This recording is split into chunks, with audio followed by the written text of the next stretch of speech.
You're listening to the Martin Clinic Wellness Podcast. This is the show where we bring you the best tips, tricks, and nutritional hacks to help you and your family get healthier. You will also hear what works and doesn't work so that you don't have to waste your time and money.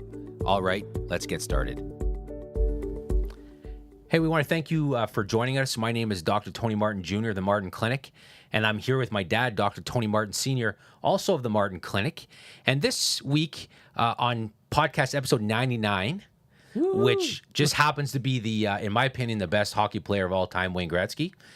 So in honor of Wayne Gretzky, we're doing this episode for him in case he ever decides to look us up and have a listen to it.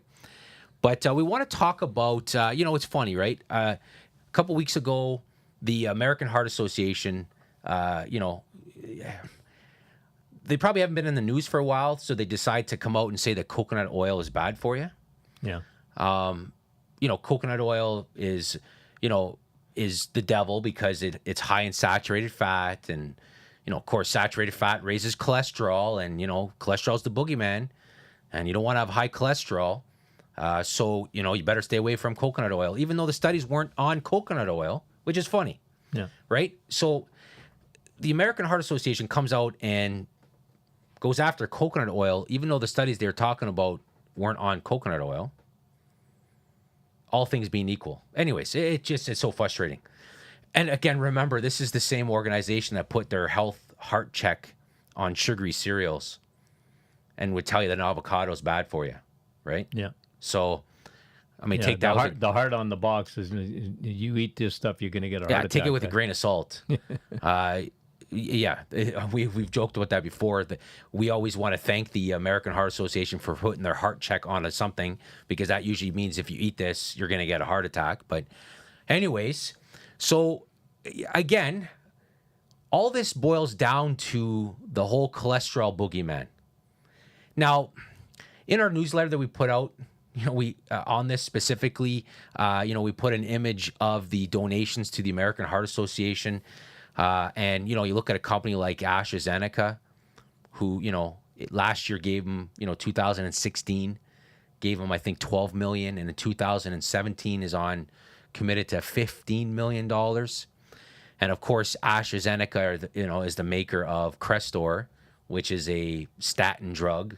So, of course, the American Heart Association's got to make cholesterol the devil so that, anyways. Yeah, you could see already this gets us, riled up. So, but let's just talk about even a couple studies that have come out this year, just on cholesterol this year. So, a study that was interesting that was published that caught our attention was, and this is the title here: most major heart attacks occur in people with normal cholesterol. Yeah. Normal cholesterol. Surprise, surprise. Yeah. So most major heart attacks occur in people with normal cholesterol. Well, you wouldn't believe it. For all the people that come into my office, come into the clinic and ask, I ask them the question, if they've had a heart attack. And I see several, probably several hundred people a year that have already had a heart attack, men and women. And I ask them, first question, I already know that they're on medication. But the second question I ask them, so they're always on statin drugs. If you've had a heart attack, it's part of the protocol of cardiologists, right, to put you on a statin drug. But I always ask them this question, well, what were your cholesterol numbers? Like, were they high? And you know what? Over 90%, and I mean this, over 90% of the people in my office that have had a heart attack have told me that, no, my cholesterol levels were normal, but they were doing it as a preventative measure. I was being put on a statin drug as a prevention. I said, well, you mean you didn't even have high cholesterol? Well, how did you get a heart attack? Of course, I already knew why they got a heart attack because of the other things that I check for, right? Inflammation, we'll talk about that, I'm sure. But isn't it crazy? Like, but they've made that, like you say, it's the boogeyman, and they need my dad said you need a cat to kick, and I'm the cat, when I used to bug him. But, And Can I just say I've need never heard that saying in my lifetime. No, Never You heard need a cat. That's a kick? generational thing. Oh, it is. I have Okay. never heard that saying in my lifetime. Well, it wouldn't be politically correct to say it today, right? But no, but that was an expression we used to use. Honest, okay? You need people my age. So, again, they blame cholesterol. And, studies are showing that when it comes to heart attacks, it's not the best indicator of heart attacks. So let's talk a little bit about what are better indicators. Well, it's interesting. You mentioned inflammation. Yeah. Everybody who has a heart attack has elevated inflammation levels. Yep. That's invariable. Yep. So inflammation is a much better marker. So let's talk about inflammation for a bit. How does a person, where does inflammation come from? It's funny, like inflammation is the root of a lot of diseases in a lot of ways. But inflammation doesn't just spontaneously show up. And we've talked about this before, but it's worth repeating.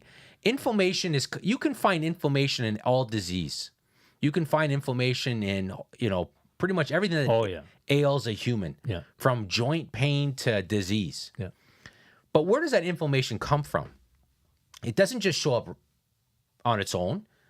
There are a lot of causes of inflammation, but you can boil it down to some big ones. I'm a big fan of the 80-20 rule, right? I'm a huge fan of the 80-20 rule. And, some of you may have heard the 80-20 rule and other ones, may not have heard of the 80-20 rule. But if you can cover 80% of the issues by talking about one, let's talk about some of the big factors that will affect 80% of the causes of inflammation. So let's talk about that. Well, obviously a big one when it comes to inflammation is insulin. Yeah. And let's talk about it. Let's talk about, here's another study I'm just looking at here that was done not that long ago, actually just published in 2017.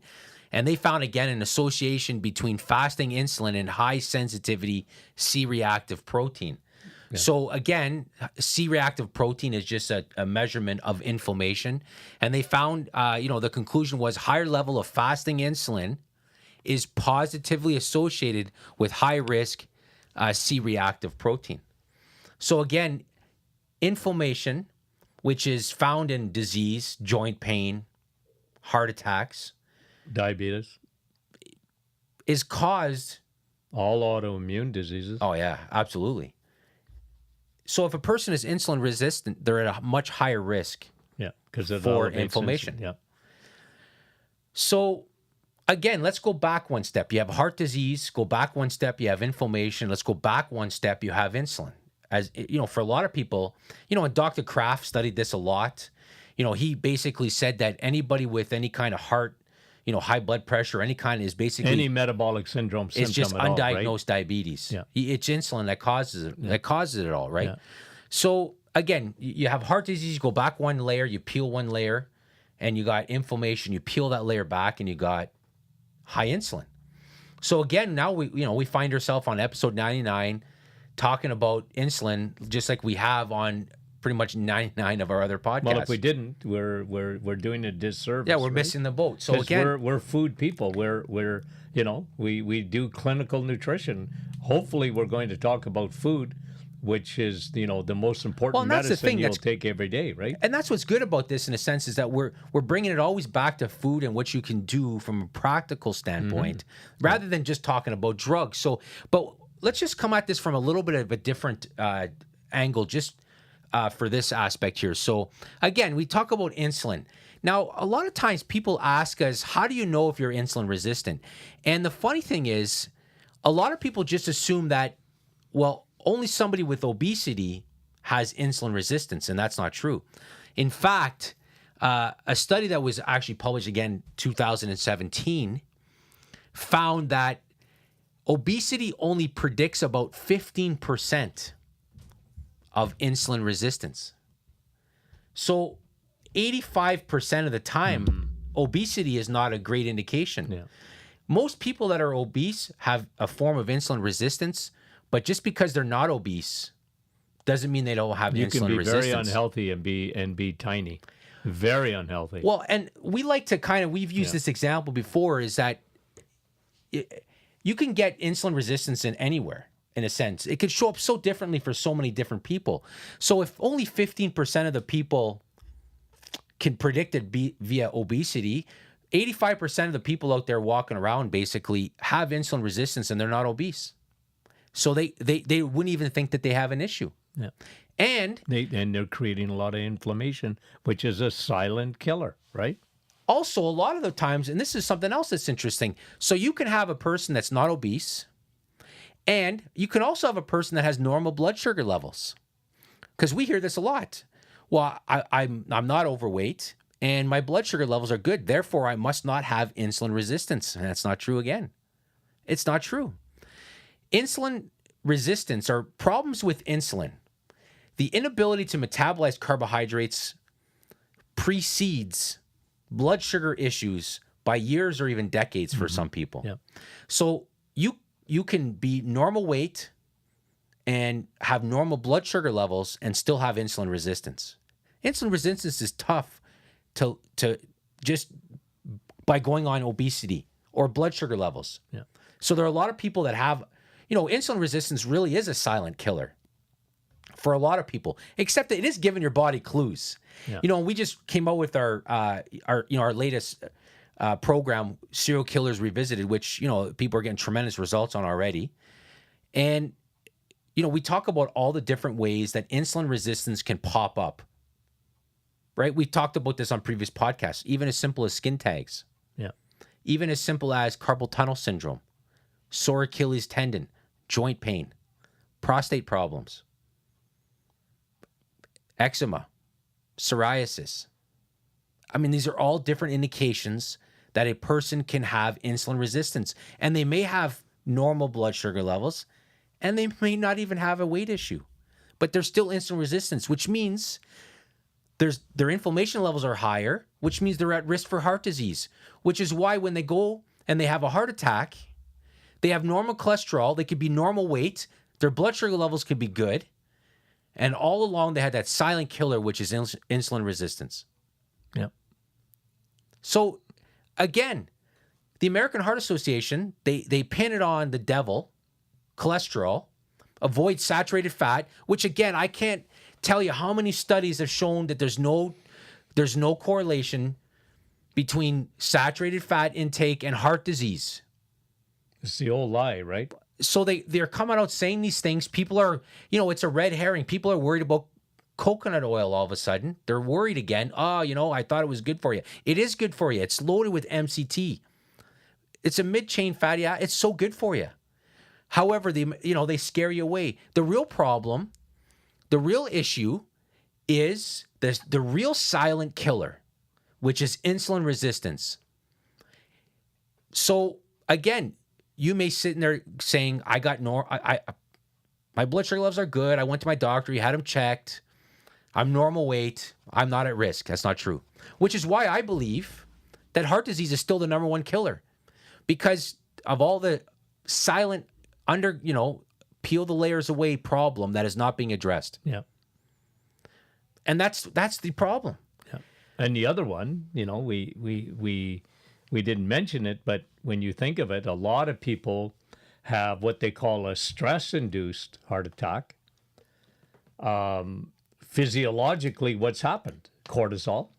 Cortisol creates inflammation. Well, sure, because creates insulin resistance. Cortisol, one of the purposes of cortisol is to raise your blood sugar. That's one of its primary roles, because, it's that fight or flight, right? So, you have that fight or flight, or your rest or digest. You have two parts of your, sympathetic, or, your nervous system, right? Yeah. So you have two parts to it.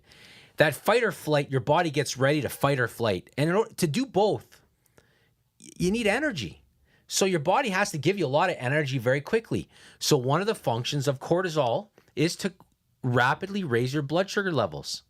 It brings it up. Of course, you're stressed. You don't need the energy. So what do you got to do? You got to lower your blood sugars down again, because high blood sugar levels are dangerous.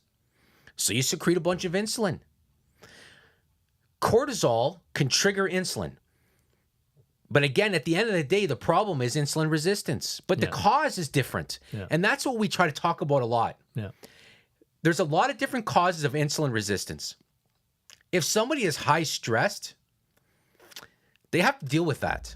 They have to deal with that overproduction of cortisol. You know, we have tremendous supplements for that. We have, and then you want to eat, again, an insulin reducing diet, which is low carb. Doesn't have to be ketogenic. It doesn't have to be ketogenic low carb, but it's got to be low carb. Yep. And address the underlying issues. So if the American Heart Association, they don't sleep, right? Oh, so think yeah. of heart disease and sleep. Circadian rhythm mismatches. Exactly. But, you know, again, it goes back to what we talk about all the time. And that is, you know, what does it do? What does a lack of sleep do, right, in the body? Physiologically, right? Your cortisol shoots through the roof, right? And again, so this cascade, tremendous inflammation is set up. It's silent. You don't even know it. It gives you clues, but you're not looking. And doctors don't look because they're looking at your cholesterol. I mean, they're so hooked on cholesterol. Or they're looking at your sugar levels, which again are important, but that's down the road. Yeah. Because a person has normal blood sugar levels does not mean they're at risk. They're not at risk for diabetes or heart disease. Because again, they're not going that step back, right? So it's very interesting. So at the end of the day, if the American Heart Association had come out and said, you know, watch out for insulin resistance, I wish they would attack processed foods as much as they do other things. Yeah. They really, you don't hear them coming out too often against processed foods. Well, they're not even they didn't talk about sugar. No, of course not, because they you know, again, The cereals, right? The cereal companies, you know. Anyways, another episode in the books. And again, you know, we're almost, you know, our next episode is going to be episode 100. We're excited for that one. We want to thank you for joining us on this episode. If you have any questions, you can email us at info@martinclinic.com. You could check us out on Facebook. You do a Facebook Live every Thursday morning. You do a Facebook Live, and you get a lot of people on there answering questions. Amazing. It's a lot of fun. So that's a great way, again, that you can ask us some questions. Also, if you ever want us to cover something on a podcast, a lot of times we do these podcasts based on emails that we get from people. They email us and they want to learn some more about some topics, and we're very happy to do that. So again, we want to thank you for joining us. Have a great day.